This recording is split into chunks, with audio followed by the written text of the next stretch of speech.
Hey guys, today we're going to do some modifications to my mic cabling for my internal mic for my bass drum. So let's do that.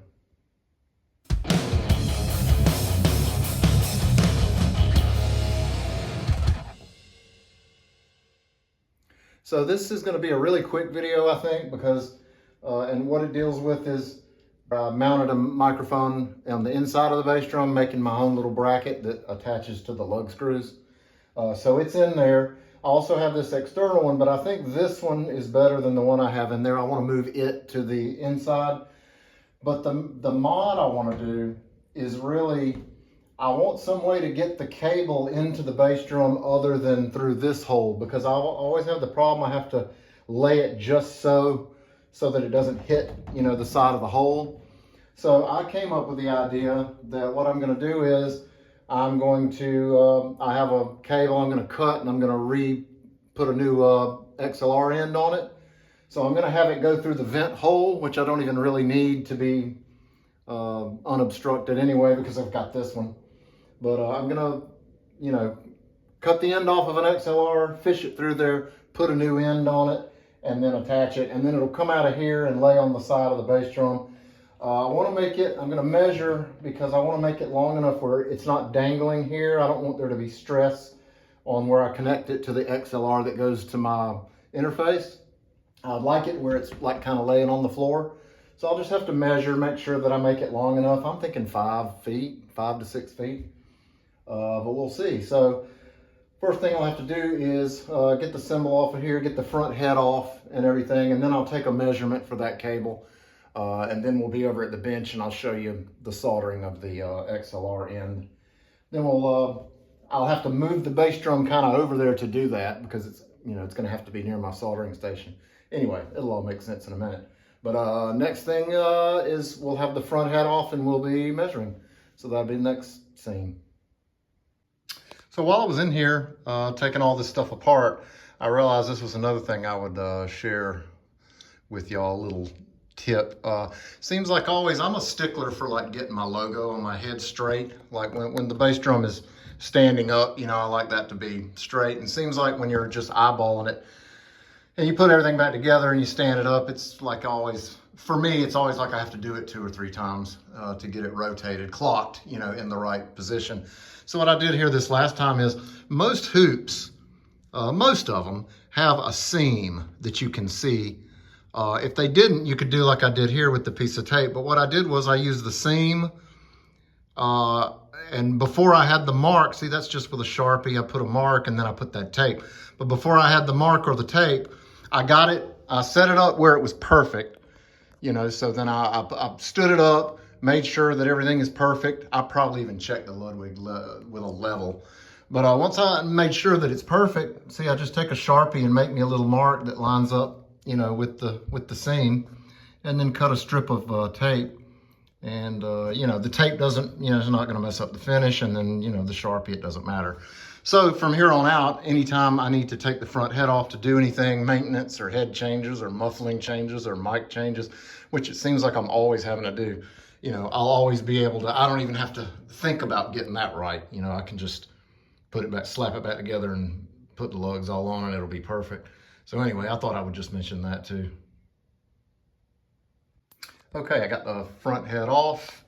I got the new microphone where I want it and everything. That's the towel holder that is in another video that I made. If you haven't seen that, I'll put it at the end of the video, a link for it.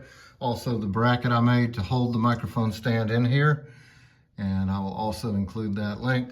But what I'm gonna do is I got this, I got some clear tubing, which will go through, I'll put it up through the vent hole and down, and then, measure it to where it looks like it would, the XLR connector would sit on the floor. I don't want it dangling like that. I want it to where it sits on the floor so that it can connect to the next XLR that'll take it over to the interface. So I'm gonna do that. I'm gonna push that through there and then measure to see how long I need this cable to be. Then I'm gonna drag this bass drum over to my workstation over here, the bench, and solder the thing together through the hole. And then it'll kind of, at that point, it'll kind of be permanently affixed into it. But I mean, if I ever needed it out of there, I could just cut the XLR out of there or desolder it out of there. So it's not forever permanent, you know, but it's like you would have to modify the cable to get it out. But I mean, everything I'm doing right now is here in my studio at home. And that's, you know, for recording. And if I was ever to play out with it, I would be micing them up anyway, and I would just leave the XLR in there, you know, to mic them up live. But anyway, I'll meet you over at the bench. Okay, I took the tubing and I ran it through there and I measured, and my guesstimate was right. About 5 feet will be perfect. So I have I cut the XLR. I cut the cabling part of it to 5 feet, and that'll be a little more than enough. I ran it up through here like this. So this part will eventually run down and lay on the floor. And then this part will go in the bass drum and connect up to that mic. And, you know, as I do this, you know, I'm soldering this new tip onto here. I had to take note of where the males and female ends were. You know, so this will connect to that basically. So, and then I'll solder on the other one to this one for this. So now we'll be at the bench. Okay, so now here we are on the bench. This is a silly little way that I oftentimes will use to hold things together that I'm going to solder. Anytime I'm doing just standard audio cables, guitar cables, or whatever, I do it on here. I'm not ashamed to admit that this is the first time I've done an XLR, but I just recently learned how to do it by what? Yep, that's right, watching YouTube. So I'm gonna strip a little off of here, strip a little off of these other three, and then I'm gonna strap these. You know, I have some little Velcro straps that I use to hold stuff down, and then I'm gonna solder together. So we'll do that next. Okay, so I got these cut. I didn't make y'all sit and watch that because it was boring and tedious. But that's about the length. I probably will have to trim some of that, the ground wire off, but you got your red and your white and your ground. You need to take note of where they go on the connector. You know, they said so in the videos and stuff that I watched. And also you can take the end of an existing cable that you have and just look, you know, but it's basically, when you look at it this way, the ground is here on 1, the white is down on the bottom on 3, and the red is over on 2. And when I get done with this whole thing, I'll test it with my multimeter for continuity. But also wanted to mention, I don't know if you can see this in this shot, but you want to go ahead and put these parts of this on here before you go soldering this end on here. Because if you don't, you won't be able to get it over it. But what I was going to do, I will film. I'm going to tin the ends of these first. And tinning the ends is just like getting solder on these tips. And so when you go to solder it onto these, it'll just, you know, solder and stick better. So my iron is now hot. So that's all I'm going to do here. And I hope my hands don't shake too much, and they are. So you just keep it on there long enough for that. A little bit on there, and just heat it and let it get hot. Let it soak into the strands. Then on this one I'll need a little bit more. You know, I'll go ahead and let that get like that. You don't want to hold it on there too long, because if you hold heat onto any of this too long, you run the risk that you'll start to melt the jacket on the wiring. But I do want to make sure that the solder is stuck down in there good, and I don't want there to be a ton of excess on it. So there we go for that. Now at this point, I think I'm going to do the white one first, because it is like right there on the end. See if I can get it up through the hole. Yeah, I like that. Yeah, I think I like that like that. Trying not to have to hold that down with something. I may have to. Maybe not. Actually, maybe. curve it a little bit. Curve it forward a little bit like that.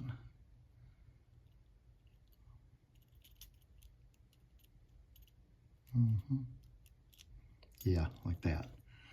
There we go. Now we got a little tension on it. So now I'll get my iron out.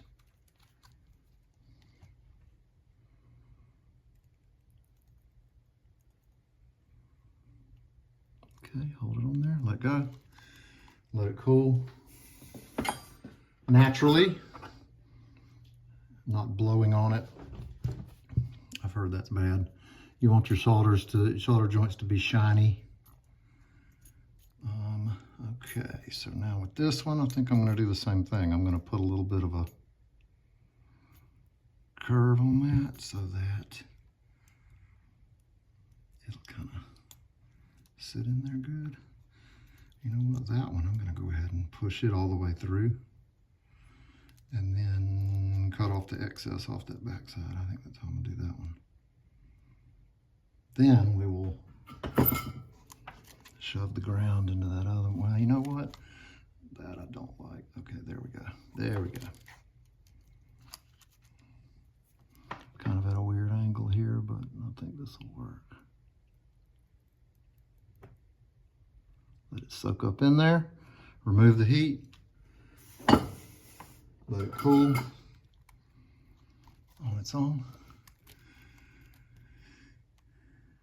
This is the best kind of solder, so says Terry at D-Lab. If you're not watching D-Lab Electronics, you should go watch him. Terry is awesome and he knows what he's doing. But this is what he recommended, the Kester rosin core. Like I went and bought exactly what he uses and it's fantastic. And if you're a novice like me, you're not a professional like this will probably last me the rest of my life. But anyway, so I've got those on now and they are secure. And now with this, so that will be that one, I'm going to sort of wrap it up around. I'm gonna put a little bit of a curve on it here and probably end up taking a little bit off of this because that's a lot. Yeah, I'm gonna take a little bit off. Like that, that's probably good. So I don't want a ton of excess on that.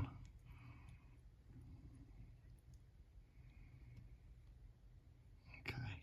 I don't know if y'all can see that even. I can't really see what my camera is seeing there. It's touching it, but I'll tell you what I'm gonna do. I'll show you. I'm going to hit it with this first.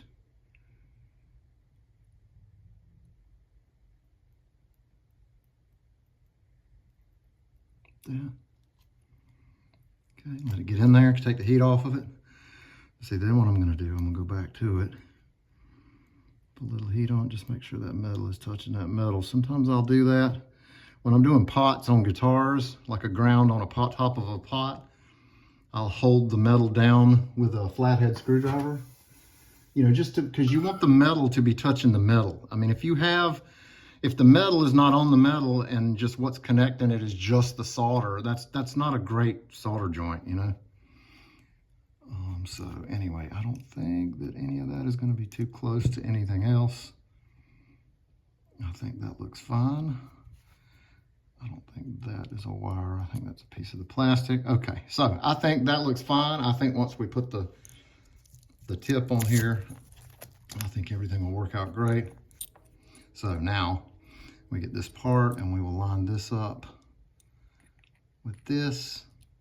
And there are little grooves. I don't know if you can see that, but there's a little groove and it lines up with the groove that's inside of there. You gotta kind of get it to line up properly, and I'm not doing it right. Nope, I'm not. There we go. There we go. There we go. You want to do that up until that's flush with that. That was the problem I was having. Now this will go in there like it needs to. It'll also help to shield any wires from touching the sides of this connector. Then you get this up here. Screw this to here. And then there we go. So what I'm gonna do now is I'll test each one with the multimeter. I'll show you that too. And then what I'm gonna do is, you see, I bought extra connectors. I bought a 25-foot cable from Amazon, and then I bought some extra female and male tips. So what I'm gonna do, you know, I cut 5 feet off for this, for the bass drum thing. And I'm gonna take one of the other tips and just put it on the rest of the cable, and then I'll have a 20-foot cable. And I kind of need a 20-foot cable right now, so it's a win-win. So I'm gonna cut for a second and set this up, and then I'll show you how I'm gonna test each one of these and make sure everything is hooked up right. Okay, so before I wrap this all up, I was going to, I haven't tested my cable yet. I'm gonna do that in a second. But I wanted to mention the cable I just did was this one, the male end. I think this is the male, right? The red would go over here on the right. If you look at these cables like from here, the right side one would be the red. This cable, the right side of that would be the ground. The red would be on the left, and that's because when you're plugging them in, you know, they'd be like this. See, red to red. I hope you can see that. But red to red. So if you're doing a male, red is over here on the right pin here. White still stays on the bottom.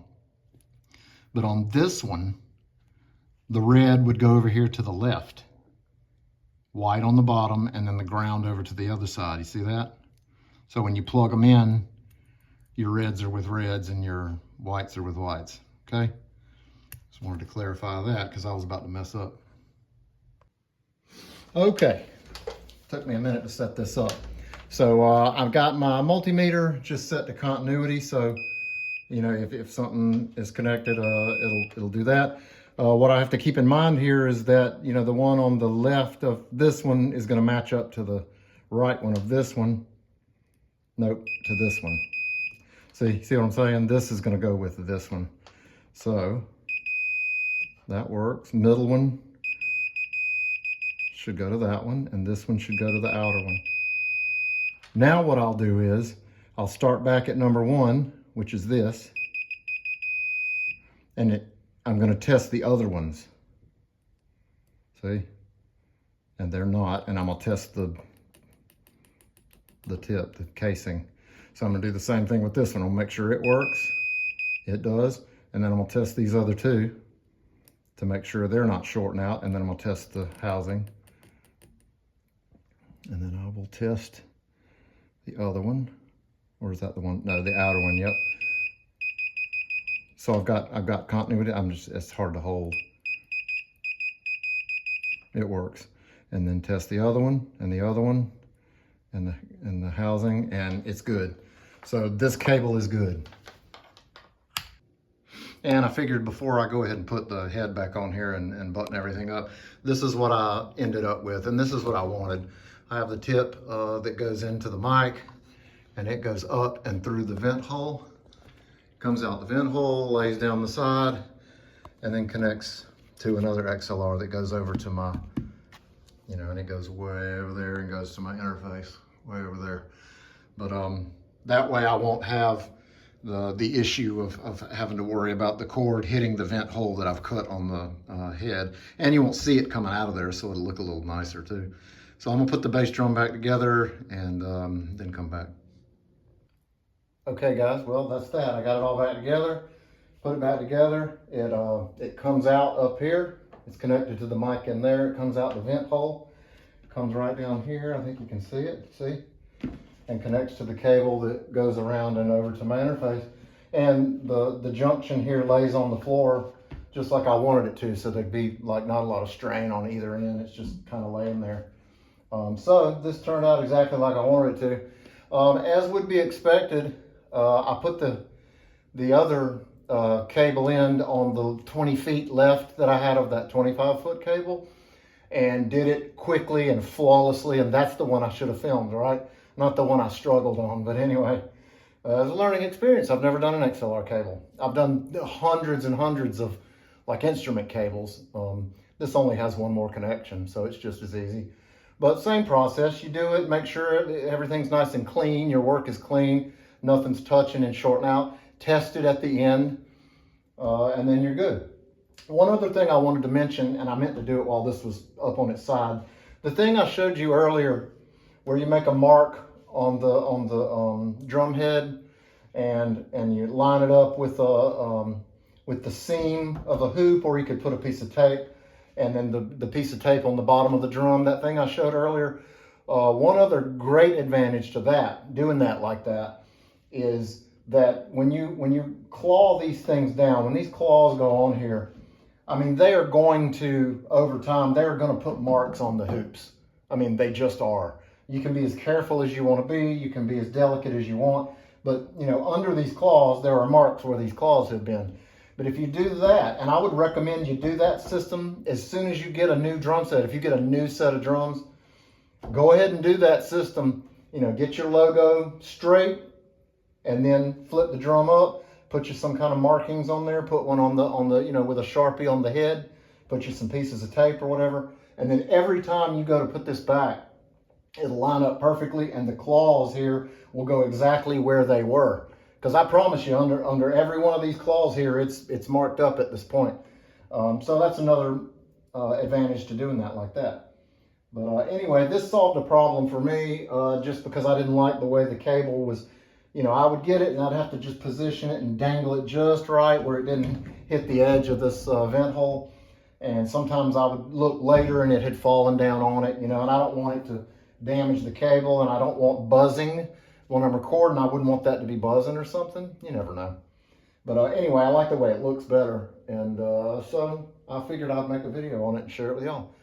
So I hope this was helpful to somebody. It goes along with the other video I made with the two videos I made with the muffling thing, and then also the mount that I made for the mic in there. I will put those videos right here and here for if you want to go watch those. But thanks for watching these, and I'll see you on the next one.